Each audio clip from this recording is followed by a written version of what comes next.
친구들 반갑습니다. 우리는 계속해서 은혜의 수단 마지막 세 번째인 기도, 그 기도의 특권을 회복하였다라고 하는 사실을 어제 생각해 보았습니다. 기도에는 간구와 고백과 감사, 이 세 가지 요소가 포함되는데 이 세 가지 중에서도 특별히 우리의 필요를 하나님 앞에 요청하는 것, 간구는 기도의 핵심이라고 할 수 있습니다. 그러면 이 간구를 할 때 우리는 어떻게 간구해야 할까요? 아버지의 뜻대로 간구하라 하셨는데 이 아버지의 뜻대로 간구한다는 것이 구체적으로 어떤 의미일까요? 우리가 기도에 대해서 오해하지 말아야 할 것은 하나님께서 무엇이든지 구하라 하셨다고 해서 정말 아무거나 막 요청하고 구할 수 있는 것은 아니다라고 하는 것을 알아야 합니다. 기도에는 규칙이, 방법이 정해져 있습니다. 우리 소요리 문답 99번째 문답을 함께 읽어보겠습니다. 우리의 기도를 지도하시려고 하나님이 우리에게 주신 법칙은 무엇입니까? 하나님의 모든 말씀이 우리의 기도를 지도하기에 유용합니다. 다만 특별한 법칙은 예수님이 제자들에게 가르쳐 주신 기도, 곧 일반적으로 주님이 가르치신 기도라 부르는 것입니다. 아버지가 아무리 큰 권력을 가진 왕이라 할지라도 왕자된 아들이 아무거나 다 요구할 수 있는 것은 아니지요.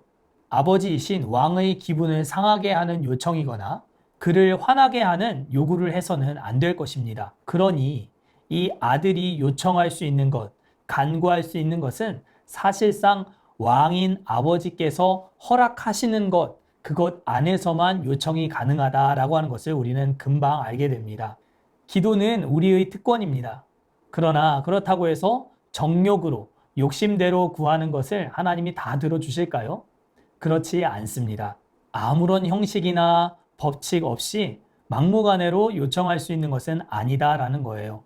기도에도 룰이라고 하는 것이 있습니다. 하나님은 우리의 아버지가 되시고 긍휼이 많으신 분이시지만 또한 공의로운 하나님이시기 때문에 합당하고 무례하지 않은 방법과 내용으로 요청하고 구해야 한다는 것입니다. 그래서 예수님은 어떻게 기도해야 하나 궁금해하는 제자들에게 기도의 방법과 기도의 내용을 친히 가르쳐 주셨습니다. 우리는 그것을 주님이 가르쳐 주신 기도, 주기도문이라고 하지요. 예수님이 처음 이 주기도문을 가르치실 때에 아무것도 모르는 사람들에게 기도를 가르쳐 주신 것이 아니었습니다. 예수님의 이 주기도문의 가르침을 받는 유대인들은 당시 하루에 3번 이상 기도를 꾸준히 하고 열심히 기도하는 사람들이었습니다. 그런 그들에게 예수님께서 주기도문을 가르쳐 주신 이유의 첫 번째는 아무래도 이들의 기도가 잘못되어 있다라고 하는 것을 지적해 주시기 위함이었다라고 하는 것을 알게 됩니다. 여러분들이 혹시 지금까지 기도를 잘못해오고 있다면 주기도문의 내용을 잘 생각해보고 하나님이 원하시는 것, 하나님이 정하신 기도의 규칙을 잘 배워나가는 우리 모두가 되어야 할 줄 믿습니다. 기도는 가지고 싶은 것, 누리고 싶은 것을 마음대로 구하는 것이 아니라고 했습니다. 또 어떤 사람은 이 기도를 통해서 자신의 신앙이 얼마나 높은 신앙인가, 내 신앙의 수준이 얼마나 높은 수준인가 하는 것을 자신의 현란한 언어 구사력을 바탕으로 보여주려고 애쓰는 사람들이 많이 있습니다. 이것은 기도를 다 오해하고 있는 것이죠. 우리가 기도를 생각할 때 가장 중요하게 생각해야 하는 것, 아버지의 뜻대로 구한다라고 하는 것은 우리의 기도하는 동기를 점검해야 한다라고 하는 의미입니다. 우리는 기도할 때 내가 왜 기도하는가를 늘 생각해 보아야 합니다. 성경을 보면 우리의 마음에 죄악을 품으면 주께서 그 기도를 듣지 않으신다라고 말씀합니다. 여러분들 마음속에 죄악된 동기가 혹시 있지는 않은가? 아니면 나를 위한 기도를 하고 있지는 않은가? 내가 누군가를 저주하기 위해서 기도를 하고 있지는 않은가? 나의 평안한 삶만을 위해서 간구하고 있는 것은 아닌가라는 이 기도의 동기를 늘 점검해야 합니다. 기도의 목적이 우리의 욕심을 위한 것이 될 때에 이 기도는 무용지물이 되고 맙니다.